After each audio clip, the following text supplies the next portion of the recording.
नमस्कार दोस्तों, आप सभी का स्वागत है आपके अपने YouTube चैनल मैथ सर्कल में। दोस्तों आज का जो हमारा कॉन्सेप्ट रहेगा वो है एक चर वाले रैखिक समीकरण से रहेगा। आज की इस वीडियो में हम सीखेंगे कि इस प्रकार की रैखिक समीकरणों को कैसे सरल किया जाता है। दोस्तों मैं आपको बता देता हूं कि हम यहाँ पर रैखिक समीकरणों का भाग 1 लेके चलेंगे। इस भाग 1 में हम ये जानेंगे कि रैखिक समीकरण क्या होता है और रैखिक समीकरण से जुड़ी हुई जो बेसिक समीकरण है, मतलब इस प्रकार की समीकरणें होती हैं, इनको कैसे सरल किया जाता है। तो दोस्तों ये सब सीखने के लिए इस वीडियो को पूरा जरूर देखिएगा। दोस्तों मैं आपको बात बता देता हूं कि यदि आप गणित में कमज़ोर हैं और अपनी गणित मजबूत करना चाहते हैं तो दोस्तों उसके लिए आपको रैखिक समीकरणों का सरल करना आना बहुत ही ज़रूरी है, क्योंकि ये दोस्तों बेसिक गणित का भाग है। अगर आप ये नहीं सीखोगे तो आप गणित में किसी भी अध्याय में आप सवाल नहीं बना पाएंगे। इसलिए दोस्तों इनको सीखना बहुत ही ज़रूरी है, इसलिए इस वीडियो को पूरा ज़रूर देखिएगा। मैं बिल्कुल जीरो लेवल से आपको ये सारी चीज़ें सिखाऊंगा। अब दोस्तों इन समीकरणों को सरल करने से पहले हम जान लेते हैं कि रैखिक समीकरण क्या होता है। देखिए दोस्तों मैंने आपके सामने एक उदाहरण लिखा है समीकरण का, एक रैखिक समीकरण का। देखिए अब ये समीकरण रैखिक है। अब आपको कैसे पता चलेगा कि ये एक चर वाली रैखिक समीकरण है? दोस्तों इसमें ये जो x है इसको चर कहते हैं। क्या कहते हैं? इसको चर कहते हैं। और यहाँ पर जो चर होता है उसकी आपको घात चेक करनी है। इसके ऊपर कुछ नहीं लिखा है, मतलब इसकी घात कितनी है दोस्तों? 1 है। यदि चर की घात 1 है तो दोस्तों उसको क्या कहेंगे? रैखिक कहेंगे। क्या कहेंगे? रैखिक यानी कि लीनियर कहेंगे, जिसकी घात 1 होती है। यहाँ पर 1 है, कुछ नहीं लिखा रहता है चर के ऊपर तो 1 होती है, इसलिए इसको दोस्तों रैखिक कहते हैं। अब एक चर, इस पूरी समीकरण में ध्यान से देखिए दोस्तों, इसमें एक ही चर आपको दिखाई दे रहा है, यानी कि x ही है। तो ये क्या है? एक चर वाली रैखिक समीकरण, इसलिए दोस्तों इनका नाम एक चर वाली रैखिक समीकरण नाम पड़ा है। अब देखिए दोस्तों आपको ये बराबर का चिन्ह दिख रहा होगा। इस चिन्ह को दोस्तों बराबर भी कहते हैं, इसको समीका भी कहते हैं, ये समीका का चिन्ह है, और इसको दोस्तों समता भी कहते हैं। ठीक है, ये 3 नाम है इसके, अलग अलग किताबों में आपको अलग अलग देखने को मिल सकता है। अब ये जो बराबर है, इस बराबर की जो दाईं तरफ है इसको दोस्तों इस समीकरण का क्या कहेंगे? दायां पक्ष कहेंगे। क्या कहेंगे? दायां पक्ष, यहाँ राइट हैंड साइड। ठीक है, इसको आर, ठीक है, RHS दायां पक्ष।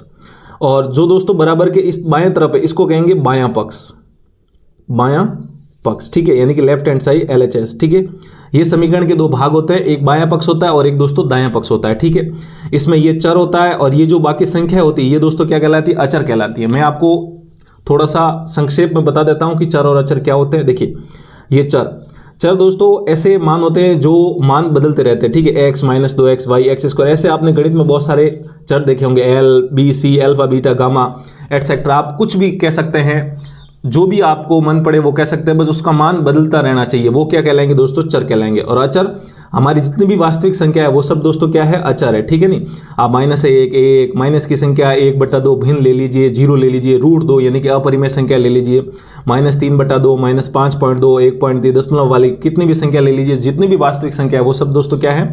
अचर है। और उसके अलावा जो भी आपको समीकरण में दिखता है वो दोस्तों क्या हो जाएगा? चर, यानी कि वेरिएबल हो जाएगा। ठीक है, तो उम्मीद है आपको समझ में आया होगा कि चर और अचर में क्या अंतर होता है। चर जिनके मान बदलते हैं और अचर जिनके मान नहीं बदलते, यानी कि फिक्स रहते हैं। तो देखिए दोस्तों ये एक पूरी क्या कहलाती है? समीकरण कहलाती है। और कैसी? एक चर वाली रैखिक समीकरण। ठीक है, इसमें ये चर हैं और ये -2 अपने आप में क्या है? अपने अचर है, और ये भी क्या है दोस्तों? अचर है। अब दोस्तों इनको सरल करना सीखते हैं। ये हो गया हमारा एक चर वाली रैखिक समीकरण का परिचय। तो यहाँ पर देखिए मैंने आपके सामने बिल्कुल आसान और बिल्कुल बेसिक लेवल के समीकरण लिखे 8, और इन्हीं 8 के समीकरणों के माध्यम से हम सीखेंगे कि एक चर वाली रैखिक समीकरण को कैसे सरल किया जाता है। दोस्तों ये भाग 1 है समीकरण का, एक चर वाली रैखिक समीकरण का भाग 1 है। भाग 2 और भाग 3 लेके आऊंगा, जिसमें मैं इससे थोड़े ऊपर लेवल वाले समीकरण करना सिखाऊंगा। लेकिन उससे पहले दोस्तों इनको सीखना बहुत ही जरूरी है। तो यहाँ पर देखिए हम पहला समीकरण लेके चलते हैं। देखिए हमारा पहला समीकरण क्या है? x - 2 = 7 है। ठीक है, अब दोस्तों इस समीकरण को हमें सरल करना है। ठीक है, तो देखिए इन समीकरण को सरल करने का तरीका क्या है? देखिए ये जो बराबर है, इस बराबर के इस तरफ आपको दोस्तों चर रखने हैं। ठीक है, नहीं समीकरण को सरल करने का तरीका होता है ये, इस तरफ हमेशा आप चर रखिए और इस तरफ हमेशा आप अचर रखिए। ठीक है, अब दोस्तों ऐसा करेंगे कि समीकरण बहुत ही आसान लगेगी आपको। देखिए यहाँ पर देखिए दोस्तों -2 होता है। ठीक है, और बराबर है, तो ये इधर कौन कौन है? देखिए ये बराबर का इधर ये बायां पक्ष है, और मैंने आपको बताया है कि बाएं पक्ष में आपको चर रखना है। तो ये तो अपने आप में चर है, लेकिन ये दोस्तों जो -2 ये अपने आप में अचर है। तो ये बाएं पक्ष में है, लेकिन इसको हमें दाएं पक्ष यानी कि इस तरफ लेके जाना है। तो -2 को इस तरफ लेके जाएंगे तो दोस्तों क्या हो जाएगा? x तो इधर ही रहेगा, ये बराबर का बराबर, ये -2 है दोस्तों, ध्यान रखना 2 नहीं है, -2 चिन्ह हमेशा उसके आगे रहता है। तो -2, और ये -2 उधर पक्षांतरण होगा। पक्षांतरण के क्या नियम है मैं आपको बता देता हूँ। देखिए, जो प्लस का चिन्ह होता है वो दोस्तों माइनस में बदल जाता है, जो माइनस का चिन्ह होता है वो दोस्तों प्लस में बदल जाता है, जो गुणा में होता है दोस्तों वो उधर जाते ही भाग में चला जाता है, और जो दोस्तों इधर भाग में होता है वो उधर जाते ही गुणा में हो जाता है। ये पक्षांतरण के नियम है, ये आपको चिन्ह परिवर्तन याद रखने हैं पक्षांतरण के, ठीक है। पक्षांतरण करते समय ये होता है। अब दोस्तों -2 को हमें उधर भेजना है, तो ये -2 है, जो 2 है वो माइनस का है। अब माइनस का पक्षांतरण होते ही उस पक्ष में जाते क्या हो जाएगा दोस्तों, प्लस हो जाएगा। तो यहाँ पर लिखेंगे 7, और ये -2 उधर आते क्या हो जाएगा, प्लस का 2 हो जाएगा, ठीक है। अब इस समीकरण को दोस्तों हमें सरल करना है। तो देखिए x बराबर का बराबर 7 + 2, 7 + 2 दोस्तों कितना होता है, 9 होता है, ठीक है। तो ये कह सकते हैं आप x बराबर कितना आया, 9, और यही दोस्तों क्या है, इस समीकरण का हल है। अब मैं आपको बता देता हूं कि जब भी आपको किसी समीकरण का मान पूछा जाता है या फिर आप समीकरण को हल करने के लिए कहा जाता है, तो उसका मतलब क्या होता है दोस्तों, उस समीकरण में जो चर होते हैं या फिर 1 या 2 कितने भी चर हो सकते हैं, उन चरों का आपको मान निकालना है। ये हमारे पास एक चर वाली रैखिक समीकरण थी, इसमें हम जानते हैं ये x एक ही चर था, तो हमें इसको सरल करना मतलब इसका मान निकालना जो इसको संतुष्ट करे। दोस्तों यहाँ पर x का मान क्या निकल के आया, 9। अगर 9 हम यहाँ पर रखेंगे तो 9 - 2 इस पक्ष में कितना बढ़ेगा, 7, और बराबर के उस पक्ष में भी कितना है, 7। तो ये समीकरण क्या है, संतुष्ट हो रही है। इसका मतलब ये जो x बराबर 9 है ये हमारा मान बिल्कुल सही है। दोस्तों आपको पक्षांतरण करते समय इन बातों का ध्यान रखना है। अच्छा, अगर उल्टा करेंगे तो भी ये सही हो जाएंगे। यदि इधर माइनस का इधर आते ही प्लस का, इधर प्लस का इधर आते ही माइनस का, इधर भाग का इधर आते ही गुणा का, और अगर इधर मतलब RHS में यानी कि दाएं पक्ष में अगर गुणा में तो बाएं पक्ष में आते ही भाग में हो जाएगा। ये उल्टे सीधे दोनों तरफ लागू होते हैं, ठीक है। तो इस प्रकार आपको बेसिक समीकरण को सरल करना है। अब दोस्तों हमारी जो दूसरी समीकरण है देखिए क्या है, ये 6 बराबर z + 2, इसको सरल करते हैं। तो देखिए समीकरण नंबर 2, 6 बराबर z + 2। अब देखिए दोस्तों इस समीकरण को सरल करना है। सरल करने का मतलब इसमें जो चर है उसके मान निकालना है, ठीक है। यहाँ पर आप देख पा रहे होंगे कि ये जो z है ये यहाँ पर क्या है, चर है, हमें इसका मान निकालना है जो कि इस मान समीकरण को संतुष्ट करें। तो देखिए दोस्तों अभी मैंने आपको बताया कि आपको RHS में चर रखने हैं और LHS में आपको क्या रखने हैं, अचर रखना है, ठीक है। लेकिन यहाँ पर देखिए दोस्तों ये जो z है ये स्वयं ही LHS यानी कि बाएं पक्ष में है, जबकि हमको इसको किस में लाना है, दाएं पक्ष में लाना है। अब दोस्तों देखिए मैं आपको बताता हूँ, देखिए एक नियम बताता हूँ। देखिए जैसे मान लीजिए मैंने लिखा x बराबर 9, यहाँ पर हमारा मान आया था x बराबर 9। अगर दोस्तों मैं इसको इस प्रकार लिखता हूँ कि 9 बराबर x, यानी कि LHS में जो भी हैं बाएं पक्ष में जितने भी पद हैं सबको दाएं में, और दाएं के सारे पद है वो बाएं में लेके आ जाऊँ, तो भी दोस्तों इन दोनों में कोई फर्क नहीं है, ये दोनों क्या है, सेम है। दोस्तों इस बात को आपको ध्यान रखना, दोनों एक ही बात है। पूरे अगर आप पक्ष कोई बदल रहे हैं तो उस बात से कोई फर्क नहीं पड़ता है। तो यहाँ पर भी दोस्तों हम क्या करेंगे, पूरे पक्ष को ही बदल देंगे, ठीक है। यानी कि जो बायां पक्ष है इस बराबर के इस तरफ बायां पक्ष है एक समीकरण का, इसको दाएं में लेके चले जाएंगे और इस दाएं पक्ष में उसको बाएं में लेके जाएंगे। यानी कि इसको मैं ऐसे पलट देता हूँ, मिरर इमेज आप कह सकते हैं। यानी कि z + 2 उधर चला जाएगा और ये 6 इधर आ जाएगा। समीकरण में कोई बदलाव नहीं आता है, इस बात को आपको ध्यान रखना है, ठीक है। अब यहाँ पर आप देख सकते हैं दोस्तों दाएं पक्ष में कौन आ गया है, चर आ गया है, जो कि हमें लाना था। RHS में हमें दोस्तों चर रखना है और बाएं पक्ष में हमें क्या रखना है दोस्तों, अचर रखना है, ठीक है। मैं आपको बिल्कुल बेसिक और 0 लेवल से समीकरण करना सिखा रहा हूँ। अब देखिए हमें चर को इस तरह भी रखना है बाएं पक्ष में। अब ये +2 है, ये दोस्तों क्या है, अचर है, तो इसको आप दाएं पक्ष में भेजिए। तो z बराबर ये प्लस का 2 इधर आते क्या हो जाएगा, -2, चिन्ह बदल जाएगा। देखिए दोस्तों माइनस का प्लस हो जाता है, तो ये +2 इधर आते ही -2 हो जाएगा। तो यहाँ से z बराबर 6 - 2 कितना हो जाएगा, 4। तो यहाँ पर लिखेंगे 4, ठीक है। तो आप कह सकते हैं जो z का मान आया वो कितना आया, 4। और अब आप क्रॉस चेक करने के लिए, यानी कि आपका आंसर सही है या गलत है, तो आप इसको चेक भी कर सकते हैं। कैसे, ये जो z बराबर 4 है इसमें रखिए, तो यहाँ पर 4 रखते हैं दोस्तों, तो 4 + 2 कितना होता है, 6, और बराबर के उधर भी कितना है, 6। लीजिए हमारी समीकरण भी क्या है, संतुष्ट है। तो इस प्रकार दोस्तों आपको समीकरण सरल करना है। अब देखिए दोस्तों हमारा जो तीसरा समीकरण है वो क्या है, देखिए 3/7 + x बराबर में कितना है दोस्तों, 17/7, ठीक है। इसको मैं यहाँ पर सरल कर लेता हूँ, ठीक है। इसको दोस्तों मैं यहाँ पर सरल कर लेता हूँ, ठीक है। देखिए समीकरण क्या है, 3/7 + x बराबर में 17/7। अब देखिए दोस्तों बहुत सारे बच्चे इस प्रकार के समीकरण देख के डर जाते हैं, लेकिन डरने का नहीं है बिल्कुल, क्योंकि दोस्तों ये समीकरण और ये समीकरण सेम ही है। बस फर्क कितना है, यहाँ पर ये जो संख्या थी ये पूर्णांक थे और यहाँ पर ये संख्या क्या है दोस्तों, भिन्न में है, बस यही है। तो यहाँ पर हम भिन्नों की जोड़ बाकी कर लेंगे। दोस्तों हमारा तरीका क्या है, बाएं पक्ष में यानी कि इस पक्ष में आपको हमेशा क्या रखना है दोस्तों, चर रखना है, ठीक है। तो चर तो पहले से ही इधर ही है, तो इसको इधर ही रखेंगे, इसको अकेला रखना है, याद रखना इस तरफ सिर्फ चर होने चाहिए और इस तरफ हमेशा अचर होने चाहिए। और बराबर के उधर कौन है दोस्तों, 17/7 है। अब देखिए ये बाएं पक्ष में था कौन, 3/7, जो कि एक का क्या है, अचर है, हमें इसको उधर भेजना पड़ेगा। इसके आगे कुछ नहीं है, मतलब दोस्तों आगे प्लस है, तो ये जब पक्षांतरण होगा इसका, यानी कि ये बाएं पक्ष से दाएं पक्ष में जाएगा तो दोस्तों माइनस का हो जाएगा और ये लिखेंगे 3/7 हो जाएगा। इसको और आगे सॉल्व कर लेंगे तो x बराबर दोस्तों इन दोनों का एलसीएम कितना आ जाएगा, 7, तो यहाँ पर लिखेंगे 7, ठीक है। समान संख्याओं का एलसीएम वही होता है, 7 का भाग 7 में एक बार और इस 1 को ऊपर वाली संख्या से गुणा करेंगे, यानी कि 1 × 17 माइनस 7 का भाग इस 7 में एक बार और इस 1 को इस 3 से गुणा करेंगे, यानी कि 1 × 3, ठीक है। अब इसको सॉल्व कर लेते हैं। 1 × 17 दोस्तों कितना होता है, 17, माइनस का माइनस, 1 × 3 कितना होता है, 3, और बट्टा में कितना है दोस्तों, 7 है। अब इसको और आगे सॉल्व करेंगे तो देखिए क्या बनता है, x बराबर 17 - 3 कितना हो गया, 14, और बट्टा में कितना है, 7 है, तो 7। अब देखिए दोस्तों 7 का भाग 14 में जा रहा है तो कितनी बार जाएगा, 2 बार जाएगा, और बट्टा में 7 में कितनी बार जाएगा, 1 बार, ठीक है। इसको आप 2/1 या फिर 2 लिखिए, बात एक ही है, ठीक है। तो आप कह सकते हैं कि x का मान यहाँ से कितना आया, 2 आया। अब क्रॉस चेक करने के लिए आप x का मान इधर रख दीजिए। अब ये आपके लिए होमवर्क है, आप इसको क्रॉस चेक जरूर करिएगा, ठीक है। 2 रख के फिर आपको जोड़ बाकी करनी है, ठीक है, भिन्नों की। तो इस प्रकार आपको जब भी भिन्न आए समीकरण में तो इस प्रकार आपको सॉल्व करना है, डरने का नहीं है। सिर्फ भिन्नों की जोड़ बाकी होगी, यहाँ पर पूर्णांकों का जोड़ घटाव गुणा भाग होगा, तो यहाँ पर भिन्नों के जोड़ घटाव गुणा भाग होगा, बस इतना ही फर्क है। अब दोस्तों ये तो हो गई हमारी समीकरण संख्या 3। अब हम सीखते हैं दोस्तों समीकरण नंबर 4। देखिए समीकरण नंबर 4 क्या है, ध्यान दीजिए। इसको मैं यहाँ पर कर लेता हूँ, यहाँ पर देखिए 6x बराबर में दोस्तों कितना है, 12 है, ठीक है। अब इसको हमें सॉल्व करना है। देखिए अब यहाँ पर आपको प्लस और माइनस के चिन्ह दिख नहीं रहे हैं, क्योंकि इससे पहले जितने भी समीकरण थे उसमें संख्या प्लस और माइनस में थी। तो देखिए दोस्तों इस 6x का मतलब क्या होता है, 6 × x होता है, ठीक है। इस बात को आपको ध्यान रखना है। जैसा मान लीजिए मैं लिख देता हूँ -3y, इसका मतलब क्या है दोस्तों, -3 × y है।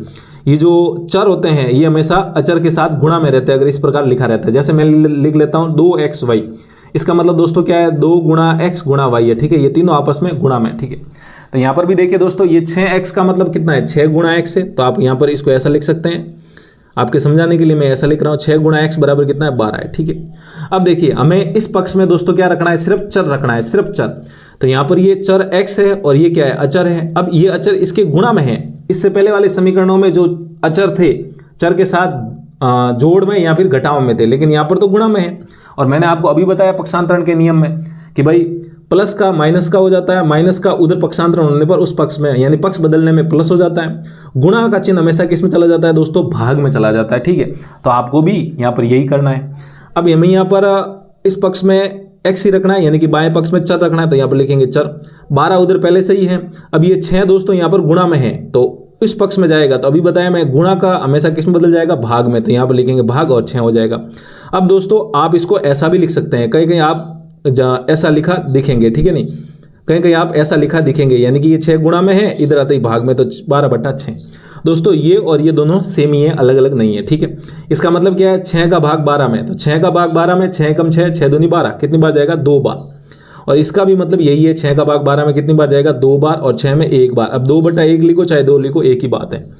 तो आप कह सकते हैं जो x का मान आएगा वो कितना आएगा दोस्तों, 2 आएगा, ठीक है। क्रॉस चेक करने के लिए आप x का मान इधर प्रतिस्थापित कर सकते हैं, यानी कि यहाँ पर इसका मतलब यही है। तो देखिए x का मान 2 रखते हैं, तो 6 × 2, 6 × 2 कितना हो जाएगा, 12। इस पक्ष में 12 और उस पक्ष में भी कितना है, 12 है। और ये बराबर का चिन्ह क्या बताता है कि जो मेरे बाएं पक्ष में है वो का वो मेरे दाएं पक्ष में है, तो दोनों तरफ बराबर बार आ रहा है, तो इसका मतलब ये समीकरण संतुष्ट है और ये x का मान है जो हमारा सही है। तो जब भी गुणा में आए तो आपको इस प्रकार इसको सॉल्व कर देना है, ठीक है। ये हो गया हमारा सवाल संख्या 4। अब हम दोस्तों सीखते हैं हमारा सवाल संख्या 5। देखिए सवाल संख्या 5 क्या है दोस्तों, t/5 बराबर कितना है, 10 है, ठीक है। तो इसको मैं यहाँ पर कर लेता हूँ, t/5 ये सवाल संख्या हमारा 5 है, ठीक है, और ये हमारा 4 था। तो t/5 बराबर में कितना है दोस्तों, 10 है, ठीक है। पिछले सवालों की तरह यहाँ पर भी प्लस और माइनस का चिन्ह नहीं दिख रहा है, तो आपको डरने की जरूरत नहीं है। तो देखिए दोस्तों मैंने आपको अभी बताया कि 12/6 लिखूं चाहे 12/6 लिखूं, बात एक ही है। इसका मतलब ये जो 6 है इसके भाग में, यानी कि ये 6 है इसके भाग में। इसी तरह दोस्तों यहाँ पर देखिए t/5 बराबर 10 है, तो ये जो t है ये क्या है, आपका चर है, और हमारा जो मकसद या लक्ष्य होता है वो क्या होता है, चर को हमेशा बाएं पक्ष में रखिए। तो ये टी पहले से ही बाएं पक्ष में है और बट्टा में 5 है, बट्टा में 6 का मतलब 6 इसके भाग में है, तो मतलब बट्टा में 5 का मतलब 5 इसके भाग में है, ये आपको ध्यान रखना है। तो टी के भाग में कौन है? 5 है। अब हमें यहाँ पर 5 तो अचर है और इसको हमें इस पक्ष में भेजना है। तो यहाँ पर देखिए, ध्यान से देखिए, अभी मैंने आपको पक्षांतरण के नियम सिखाए थे कि जो गुणा का होता है वो भाग में चला जाता है और जो भाग का होता है वो गुणा में चला जाता है, ठीक है। तो यहाँ पर भी देखिए, अब ये 5 यहाँ पर भाग में है, जब इसका पक्ष बदलेंगे यानी कि इसका पक्षांतरण करेंगे तो ये भाग में है तो उधर जाते ही गुणा में। कहने का मतलब टी बराबर ये भाग में 5 है, पहले से उधर कौन दोस्तों 10 है, और ये गुणा में इसके साथ कौन आ जाएगा? 5 आ जाएगा, ठीक है। ऐसे आपको सल करना है। तो टी बराबर, अब इसका गुणा कर दीजिए, 10 गुणा 5 कितना हो जाएगा दोस्तों? 50। तो ये लिखिए टी बराबर कितना हो जाएगा? 50 हो जाएगा। तो ये हो जाएगा हमारा आंसर, और इसको आप क्रॉस चेक भी कर सकते हैं, ठीक है। तो ये हो गई हमारी सवाल संख्या 5 की समीकरण, ठीक है। तो उम्मीद है आपको समझ में आ रहा होगा। समझ में आ रहा है तो दोस्तों वीडियो को लाइक, और अभी तक चैनल को सब्सक्राइब नहीं किया तो वीडियो के नीचे वाला जो लाल बटन है उसको दबा दीजिए। अब दोस्तों ये तो हो चुका है हमारा सवाल संख्या 5। अब हम सीखते हैं दोस्तों हमारा सवाल संख्या 6। अब दोस्तों हमारा सवाल संख्या 6 देखते हैं। देखिए सवाल संख्या 6 क्या है? 7x + 9 बराबर में कितना है दोस्तों? 30 है, ठीक है।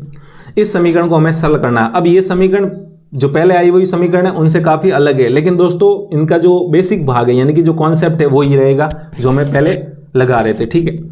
हमारा तरीका क्या रहेगा? इस समीकरण को सरल करने का मतलब x का मान निकालना है, इस चर का मान निकालना है। अब ये तो चर ये है, लेकिन देखिए बराबर के इस पक्ष में हमें सिर्फ अकेला चर रखना है, लेकिन यहाँ पर 7 भी है 9 भी है, तो इनको हटाना पड़ेगा। देखिए दोस्तों कैसे हटाते हैं, देखिए हम सबसे पहले क्या करेंगे, ये जो प्लस का 9 है इसका पक्षांतरण कर लेंगे, ठीक है। नहीं, ये प्लस का 9 जो पहले दिखता है। अब बहुत सारे बच्चे के दिमाग में आ रहा होगा कि सर ये गुणा में है तो इसको पहले भेज देते हैं। ये दोस्तों गलत हो जाएगा, ठीक है।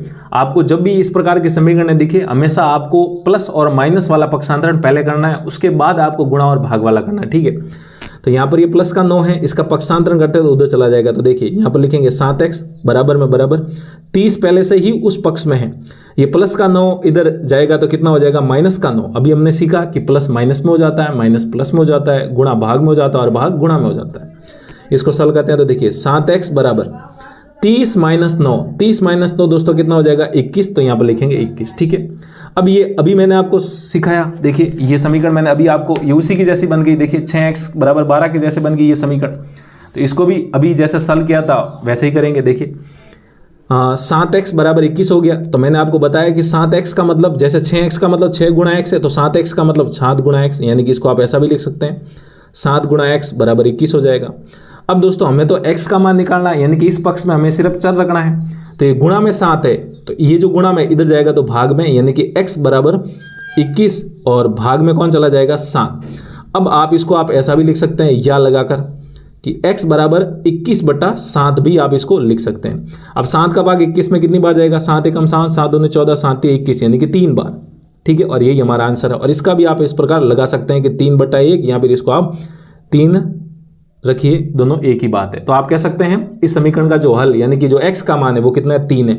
और आप इसको इसमें रखकर चेक भी कर सकते हैं, ठीक है। ये आपका होमवर्क है, ये जो क्रॉस चेक करना है ये आपका होमवर्क है। मैंने आपको सिखाया है क्रॉस चेक कैसे करते हैं। तो ये हो चुका है हमारा सवाल संख्या 6। अब हम करते हैं हमारा सवाल संख्या 7, ठीक है। देखिए दोस्तों सवाल संख्या 7 ये रहा हमारा, x/3 + 1 बराबर 7/15, यानी कि x/3 + 1 बराबर 7/15, ठीक है। अब दोस्तों आप देख रहे हैं कि धीरे धीरे थोड़ी समीकरणों का लेवल बढ़ता जा रहा है, ठीक है। लेकिन ये बेसिक समीकरण है, अभी तक हाई लेवल के समीकरण आई नहीं है, वो मैं भाग 2 में आपको कराऊंगा। देखिए ये अब अभी मैंने आपको बताया कि हमें यहाँ पर बराबर के इस पक्ष में सिर्फ चर रखना है। तो उसके लिए देखिए दोस्तों ये प्लस का 1 है, यहाँ पर भाग में ऐसा नहीं कि पहले इसको भेज दे गुणा में, ये गलत हो जाएगा। अभी मैंने बताया आपको सबसे पहले आपको प्लस और माइनस का पक्षांतरण करना है। अब ये प्लस का 1 है जो कि अचर है, तो हमें इसको इधर भेजेंगे, ठीक है। तो यहाँ पर लिखेंगे x/3 बराबर में 7/15, और ये प्लस का 1 है, उधर जाते ही दोस्तों माइनस का 1 हो जाएगा, ठीक है। यहाँ से देखिए x/3 बराबर, इसको सॉल्व करते हैं। इसके बटा में कुछ नहीं है दोस्तों, 1 मान लीजिए, या तो इसको एलसीएम लेके सॉल्व कर लीजिए और यहाँ पे डायरेक्ट करिए। मैं आपको डायरेक्ट ना सिखाता हूँ। देखिए कैसे करेंगे, जब भी आपको भिन्न के साथ कोई पूर्णांक दिया जाता है और उसको जोड़ना घटाना है तो हमेशा आप डायरेक्ट करिए, एलसीएम मत लीजिए। कैसे? 15 को 1 से गुणा करेंगे 15, तो कितना बन जाएगा? 7 - 15, और 7 देखिए 15 को 1 से गुणा किया 15, फिर 7 - 15, और बटा में दोस्तों कितना है? 15 लीजिए, डायरेक्ट हो जाएगा।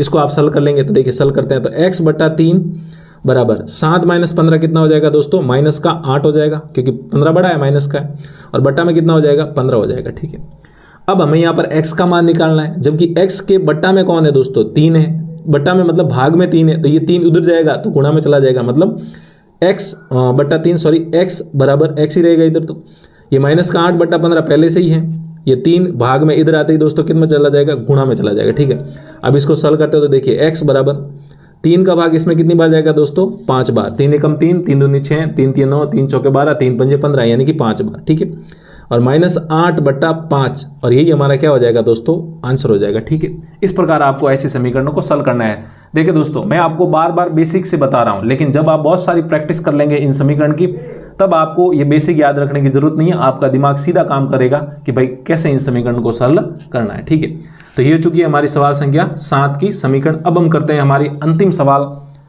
यानी कि सवाल संख्या 8। ठीक है, ये रहा हमारा सवाल संख्या 8, बता देता हूं आपको। x बट्टा 3 प्लस 1 बराबर 7 बट्टा 15। अरे ये तो सेम ही लिख दिया हमने, चलो ठीक है, ये तो सवाल दोनों सेम ही है। तो जितने भी प्रकार की बेसिक समीकरणें थी, ये आप अपने आप एक बार फिर करने की कोशिश करिएगा। ठीक है, ये आपके लिए होमवर्क है, गलती से दोनों सेम ही लिख दिया। तो उम्मीद है आपको समझ में आया होगा कि किस प्रकार हम एक चर वाली रैखिक समीकरण को सॉल्व करते हैं। ठीक है दोस्तों, ये हमारा भाग पहला था, जिसमें मैंने आपको इस प्रकार की बेसिक समीकरण सॉल्व करना सिखाया था।